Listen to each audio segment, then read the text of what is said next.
आमीन कह दो, हाथों को उठा के आमीन कह दो। मियाँ हुजूर को आना है और मेरी कागज़ की बातें हैं वो आपका वक्त ग़ालिबन ज़ाय कर रही हैं। बस इल्मुद्दीन की एक बात थी, मैं बयान कर रहा था, कुल्लु नफ्सिन ज़ायक़तुल मौत, हर नफ्स को मौत का मज़ा चखना है। सुने, इल्मुद्दीन वापस के घर वाले वापस चले गए। उसके बाद बड़े बड़े लोग पाकिस्तान में उस वक्त थे, गैर मुनक़सिम पाकिस्तान था, मुल्क नहीं बना था, उस बेल्ट में, उस इलाके में, उस जजीरे पर शेख दीदार अली शाह एक बहुत बड़े आलिम दीन थे, जो आला हजरत के मुरीद भी थे और शागिर्द भी थे। शेख दीदार अली शाह वो मौजूद थे, जिंदा थे। पीर मेहर अली शाह साहब किबला, सुभान अल्लाह, ये मौजूद थे। अपने वक्त के बड़े ही साहिब करामत बुजुर्ग डॉक्टर इकबाल, जिसे कलंदर लाहौरी कहा जाता है, ये जिंदा थे। पीर सैयद जमात अली मुहद्दिस लायलपुरी, कोई उनके नाम पे सुभान अल्लाह मालूम है। यही वो बुजुर्ग हैं जिन्होंने ख्वाब में हुजूर गौस पाक की ज़ियारत की थी। काश आप सुभान अल्लाह कह देते यार, बड़ी बात आसान है, कोई छोटी मोटी बात है कि इसी ज़ियारत किसी को हो जाती है। गौस पाक की ज़ियारत की थी। इन्होंने पूछा था गौस पाक से, हुजूर आपका इस वक्त हिंदुस्तान में नायब कौन है? इन्हीं से गौस पाक ने फरमाया था, मेरा नायब बरेली की अहमद रजा खान है। सुभान अल्लाह, सुभान अल्लाह। यही पीर जमात अली मुहद्दिस। उलमा किराम बैठे हुए, एक बात मुस्कुराहट की है, इनका नाम पीर सैयद जमात अली मुहद्दिस लायलपुरी है। इनके पास तकरीबन 20-25 वहाबिया दयाबना के लोग आ गए। बोले बाबा जमात अली साहब, फरमाया क्या बात है? फरमाया हम आपसे कुछ बहस करने, मुनाजरा करने, बातें करने आए हैं। फरमाया बैठ जाओ। फरमाया बस बैठ जाओ, शुरू हो जाओ। तो 20-25 थे और आप अकेले थे। तो उन लोगों ने कहा ना ना ना ना, आप भी 10-20 लोगों को बुला लें, आप अपनी जमात के लोगों को बुला लें, हम तो अपनी पूरी तैयारी से आए हुए हैं। पीर जमात अली फरमाते हैं, बेवकूफ कहीं के, तुझे पता नहीं कि मेरी माँ ने मेरा नाम जमात अली रखा है? तुम्हें पता नहीं कि मेरी माँ ने मेरा नाम मैं अकेले ही पूरी जमात के बड़े अजीम। ये जिंदा थे, डॉक्टर इकबाल जिंदा थे। अल्लाह अकबर। डॉक्टर इकबाल से लोगों ने कहा कि गाजी इल्मुद्दीन की रिहाई के लिए आप कुछ कीजिए, वरना उसे फांसी हो जाएगी। आपको पूरा इंग्लिस्तान सर इकबाल कहता है। डॉक्टर इकबाल ने 15 मिनट तक अपनी गर्दनें झुका के रखी। गर्दन झुकाने के बाद अपनी गर्दन उठाई, कहा आप लोग क्या चाहते हो? लोगों ने कहा कि हम गाजी इल्मुद्दीन की रिहाई चाहते हैं। डॉक्टर इकबाल ने जुमला कहा, फिर ये बताओ कि गाजी इल्मुद्दीन क्या चाहता है? तो लोगों ने कहा वो तो हुजूर के नाम पर जान देना चाहता है, फांसी के फंदे को चूमना चाहता है। इतना कहा तो गाजी इल्मुद्दीन के बारे में डॉक्टर इकबाल ने कहा, अगर गाजी हुजूर के नाम पर अपनी जान देना चाहता है तो इकबाल कौन होता है? उसकी मोहब्बत की दीवारों में दरारें बनाने वाला। अल्लाह, लोग खामोश हो गए, अब क्या करें? पीर जमात अली मुहद्दिस लायलपुरी ने सबको जमा किया। एक दिन जमा करने के बाद बोले, हुजूर किसी भी सूरत में अंग्रेज गाजी इल्मुद्दीन को फांसी न देने पाए। मैंने एक फार्मूला ढूंढा है। कहा क्या? कहा मैंने सुना है कि अगर कोई बेकसूर कैद में हो तो उसकी रिहाई के लिए सूरह यूसुफ की तिलावत की जाए। कौन सूरह? ऊंची आवाज में, सूरह यूसुफ। बोले भाई, सूरह यूसुफ की तिलावत की जाए। ठीक है, सूरह यूसुफ की तिलावत की जाए। अगर आप सब मुझे इजाजत दें, पीर जमात अली फरमाते हैं, मैं टॉप क्लास का हाफिज कुरान हूं, एक बैठक में पूरा कुरान पढ़ता हूं। अगर इजाजत दें तो मैं रोजाना जाकर के गाजी इल्मुद्दीन की जेल में सूरह यूसुफ पढ़ा करूं। सब ने कहा कोई बात नहीं, एप्लीकेशन दे दें। एप्लीकेशन मंजूर हो गई। पहले दिन पीर जमात अली ये सोच के गए गाजी इल्मुद्दीन की जेल में कि इसे कुरान पढ़ना नहीं आता, इबली फिल्म सिखरी के इल्म नहीं है, इसको बड़ी शीन छोटी सीन का फर्क नहीं है, इसे कुछ पता नहीं है, कुरान पढ़ने का इल्म नहीं है, मैं इसे सूरह यूसुफ रोज पढ़ के सुनाऊंगा ताकि रिहा हो जाए। जैसे गाजी इल्मुद्दीन ने देखा, खड़ा हो गया। उसने कहा हुजूर आप क्यों तशरीफ लाए हैं? तो पीर जमात अली फरमाते हैं कि मैं रोजाना आऊंगा, सूरह यूसुफ की तिलावत करूंगा और उसके बाद तेरी रिहाई होगी इंशाल्लाह सूरह यूसुफ की तिलावत में। तो गाजी ने हाथ जोड़ के कहा, हुजूर आप कुरान पढ़ने की नीयत से आइएगा, मेरी रिहाई की नीयत से मत आइए। रऊफ उनकी गुलामी में अब अक्सर सोचता हूं मैं, कहीं वो ये न कह दें हम तुझे आजाद करते हैं। अल्लाह अकबर, अल्लाह अकबर। गाजी इल्मुद्दीन कहते हुजूर आप बिल्कुल पढ़े, रोज पढ़ें, लेकिन मेरी रिहाई की नीयत से ना पढ़ें, कुरान को कुरान की नीयत से पढ़ें। गाजी इल्मुद्दीन जेल की काली कोठरी में उधर बैठ गया। इस तरफ जेल की काली कोठरी के बाहर पीर जमात अली मुसल्ला बिछा के बैठ गए और आपने सूरह यूसुफ की तिलावत फरमाई। तिलावत हो गई, फरमाया कल फिर आऊंगा। कहा कोई बात नहीं। जब पीर जमात अली वापस दूसरे दिन जब फिर पीर जमात अली मुहद्दिस लायलपुरी जब पहुंचे ना, तो गाजी इल्मुद्दीन फिर करीब आ गया। जैसे ही कुरान शरीफ की सूरह यूसुफ की तिलावत शुरू की, अभी 2-3 सफ़े पढ़े थे, अचानक कहीं धोखे से, गलती से जबर को जेर पढ़ दिया। पीर जमात अली जबर को जेर पढ़ दिया। जैसे जबर को जेर पढ़ा, गाजी इल्मुद्दीन जेल में खड़ा हो गया। उसने कहा, हुजूर माफी चाहता हूं, आप सैयद लोग हो, आपका एहतराम जरूरी है, लेकिन ये कुरान है, कुरान में तब्दीली की कोई गुंजाइश नहीं है। अभी अभी आपने जबर को जेर पढ़ा, रिवर्स की गई, आयत दोहराई गई, तो यकीन हो गया पीर जमात अली को, वाकई मैंने जबर को जेर पढ़ दिया, मुझसे ये गलती कैसे हो गई। ये तो बात की बात है, तौबा किया और फिर रो के बोले, ऐ इल्मुद्दीन, मैं ये सोच करके तुझे सूरह यूसुफ सुनाने के लिए रोजाना आया करता कि तुझे कुरान पढ़ना नहीं आता। तू मुझ जैसे हाफिज कुरान को लुकमा दे रहा है, मुझ जैसे इंसान को तू लुकमा दे रहा है, तुझे कैसे पता चला? मैं तो ये सोच रहा था, मुझे पता चला तुझे कुरान पढ़ना नहीं आता। तब गाजी इल्मुद्दीन ने गर्दन झुकाई और रो के बोला, शाह साहब, आपने कुरान मदरसे में पढ़ा है, मैंने कुरान इसी जेल की काली कोठरी में मदीने वाले आका से पढ़ा। अल्लाह अकबर। खड़े हो गए, मुसल्ला चटाई लपेट लिया पीर सैयद जमात अली ने और फरमाया, जिसको हुजूर ने कुरान पढ़ाया हो उसे मैं कुरान क्या सुना। वापस चले आए। गाजी की फांसी की तारीख आ गई, यकीन हो गया अब उसकी फांसी हो जाएगी। गालिबन दिसंबर का महीना था और फांसी की तारीख आ गई।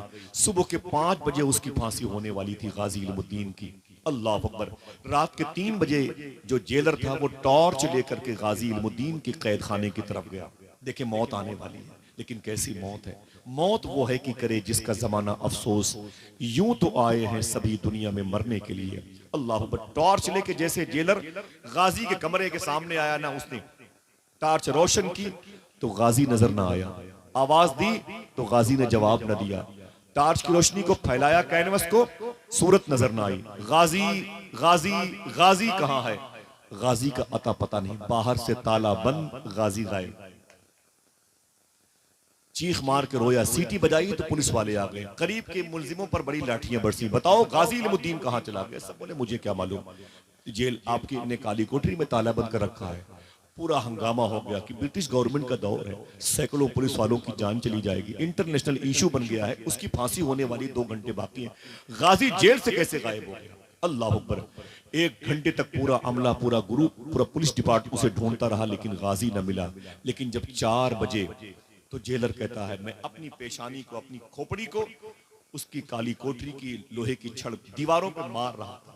मैंने कहा, गाजी तू कहां चला गया? तेरी वजह से मेरी नौकरी चली जाएगी, मेरे बच्चे भूखे मर जाएंगे, तू कहां चला गया? अचानक वो जेलर कहता है, मैंने देखा कि गाजी इल्मुद्दीन अपने उसी जेल की काली कोठरी में मुसल्ले पर बैठ के हुजूर की नात पढ़ रहा है। सुभान अल्लाह, सुभान अल्लाह। बहुत हुजूर पर दुरूद पढ़ रहा है। मैंने टॉर्च रोशन किया, देखा सामने गाजी। पर मैं क्या बात है, मैंने कहा जल्दी मेरे पास आओ। तो गाजी अंदर आया, लोहे की छड़ के पास, जिंदा के उस बॉर्डर के पास, कैद खाने के बॉर्डर के पास। तो जेलर ने रो के कहा, गाजी सही बताना, तुझे उस नबी की अजमत का वास्ता जिसके नाम पे तुम जान देने वाले हो, तुम 1 घंटे के लिए कहां गए थे? बाहर से ताला बंद, तुम कहां गए थे? तो गाजी बोला, देखना कितने लोग सुभान अल्लाह कहते हैं, मियां हुजूर के नारे, इनकी बरकतें, सही बताना तुम कहां गए थे? तो गाजी रो के बोला, मदीने गया था। क्या बात है, सुभान अल्लाह। अच्छा हाथों को उठा के बताओ, कोई जा सकता है कि नहीं? हुजूर चाहे तो जा सकता है कि नहीं?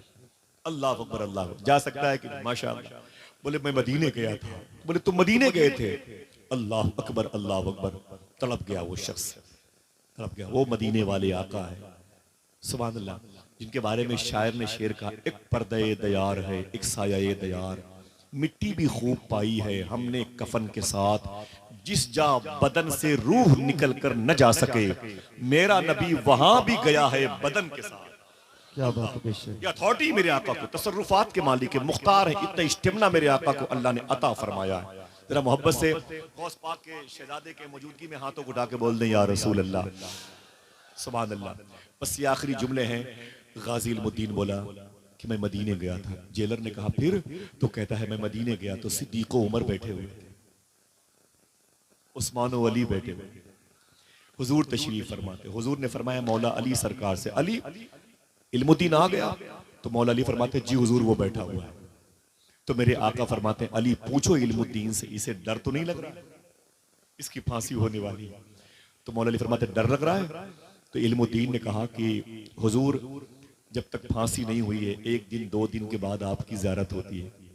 मेरी रूह मेरे जिस्म से निकलेगी तो हर वक्त आपकी ज़ियारत होगी।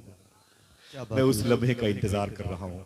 मेरे आका फरमाते, अली इल्मुद्दीन से कह दो वापस चला जाए।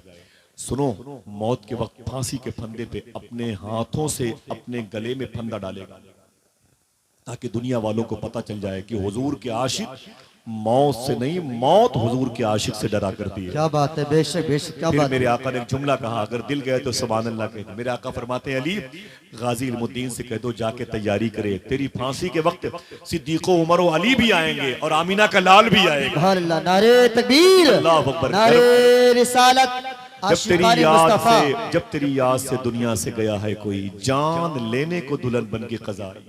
अल्लाह अकबर। गाजी इल्मुद्दीन कहते हैं, मैं आ गया हूँ, हुजूर आने वाले हैं। नहलाया गया गाजी को, कफन के कपड़े जो मिलने वाले थे उससे पहले फांसी वाले कपड़े पहनाए गए, और फिर उसके बाद गाजी को दूल्हा बनाया गया। गाजी कहता है, जब मैं जेल की काली कोठरी से निकलने लगा तो जमीन को चूम रहा था, दरो दीवार को चूम रहा था। जेलर ने कहा, गाजी ये क्या कर रहे हो?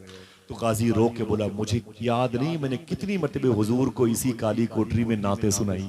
सुभान अल्लाह, सुभान एक एक जर्रे को संभाल करके रखना। इन जर्रों ने हुजूर के कदम का बोसा दिया है।